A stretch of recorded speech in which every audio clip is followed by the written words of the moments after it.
Hello everyone, welcome to keep learning by Swapnil. आइए question देखते हैं 1.50। ये बड़ा ही अच्छा सवाल है। Elevator car whose floor to ceiling distance is equals to 2.7 meter start ascending with constant acceleration 1.2 meter per second square. 2.0 second after the start, a bolt begins falling from the ceiling of the car. Find the bolt's free fall time। और दूसरा question वो है given है B, the displacement and the distance covered by the bolt during the free fall in the reference frame fixed to the elevator shaft. आइए सबसे पहले इसे हम क्या करेंगे, एक डायग्राम से समझेंगे। एलिवेटर तो सभी ने देखा ही है, सभी को पता ही है, ठीक है। लिफ्ट जिसे हम कहते हैं, यहाँ पे हो क्या रहा है कि लिफ्ट जो है उसका जो सीलिंग से लेके फ्लोर तक का जो डिस्टेंस है, ठीक है ना, ये जो डिस्टेंस है ये कितना है 2.7 मीटर। इनिशियली ये क्या है, रेस्ट पे है और इसका कंटिन्यूसली एक्सलेशन गिवन है कितना है 1.2 मीटर पर second square.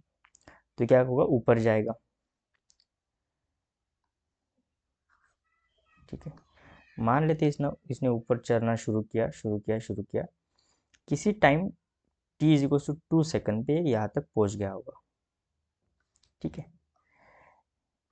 t is equal to 2 second पे मान लेते यहाँ तक ये पहुँच गया है, और जैसे यहाँ पे पहुँचे इसकी कुछ वेलोसिटी होगी v, क्योंकि एक्सलेशन है कंटिन्यूसली, तो कुछ ना कुछ वहाँ पे वेलोसिटी इसने अचीव की होगी। जैसे ये t टाइम पे आता है, यहाँ से एक बोल्ट जो है वो फ्री फॉल होता है, गिरने लगता है। तो गिरेगा और फिर यहाँ पर पहुँचेगा, ठीक है। और हमें फाइंड करना है बोल्ट फ्री फॉल टाइम, इसका जो टाइम है वो टाइम फाइंड करना है। अब टाइम एक ऐसी क्वांटिटी है, आप किसी भी फ्रेम ऑफ रेफरेंस से देखो, आपके लिए टाइम क्या होगा वो सेम ही रहेगा। मैं ग्राउंड से देखूँ या फिर एलिवेटर से देखूँ। अगर मैं ग्राउंड से इसे ऑब्जर्व करूँ तो मुझे अगर फ्री फॉल टाइम फाइंड करना होगा, तो क्योंकि ये तो कंटिन्यूसली ऊपर की तरफ चल रहा है एलिवेटर, तो फ्री फॉल होगा, ठीक है। कंटिन्यूसली चल रहा है ऊपर, तो ये कुछ डिस्टेंस हमें क्या करता है, थोड़ा डिस्टर्ब कर सकता है कैलकुलेशन के ड्यूरिंग। तो मैं क्या करता हूँ, खुद को यानी हम अपने आप को क्या करेंगे, यहाँ पे एलिवेटर पे एक उसका रेफरेंस लेंगे, फ्रेम ऑफ रेफरेंस को क्या लेंगे, एलिवेटर को ही लेंगे, और ऐसे मानेंगे कि हम अंदर बैठे हैं और इस बोल्ट को ऑब्जर्व कर रहे हैं, ठीक है। उससे पहले हम क्या कर लेते, v वेलोसिटी फाइंड कर लेते, कैपिटल V, जो कि t इज टू 2 सेकंड पे है। तो काइनेमेटिक्स ऑफ इक्वेशन यहाँ पे लगाएंगे।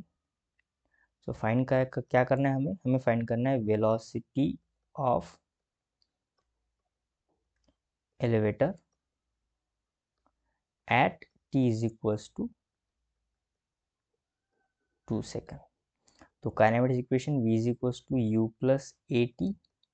v फाइंड करना है, इनिशियल वेलोसिटी है 0, एक्सलेशन है 1.2 इंटू कुछ टाइम लग रहा है, यहाँ पे कितना टाइम है 2 सेकंड। तो यहाँ से जो वेलोसिटी आएगी 2.4 मीटर पर सेकंड आ जाएगी। इसी वेलोसिटी पे क्या हुआ है, जस्ट ड्रॉप हुआ है ये जो है बोल्ट। अब इसका मतलब ये नहीं कि बोल्ट के पास वेलोसिटी जीरो हो जाएगी, बोल्ट के पास उतनी ही वेलोसिटी रहेगी जितनी एलिवेटर की, यानी 2.4। तो ऐसे हम लिख सकते हैं, at time of release velocity of bolt equals to velocity of elevator, ठीक है ना। जब वो रिलीज कर रहा है उसकी कितनी वेलोसिटी होगी, 2.4 मीटर पर सेकंड। अब हम क्या करते हैं, हम एलिवेटर पे खुद को ऑब्जर्व करते हैं या फिर खुद को वहाँ पे अज्यूम करते हैं, यानी फ्रेम ऑफ रेफरेंस एलिवेटर को ले लेते हैं। So let frame of reference is elevator. तो क्या होगा, जो इनिशियल वेलोसिटी होगी, जैसे बोल्ट ड्रॉप हुआ है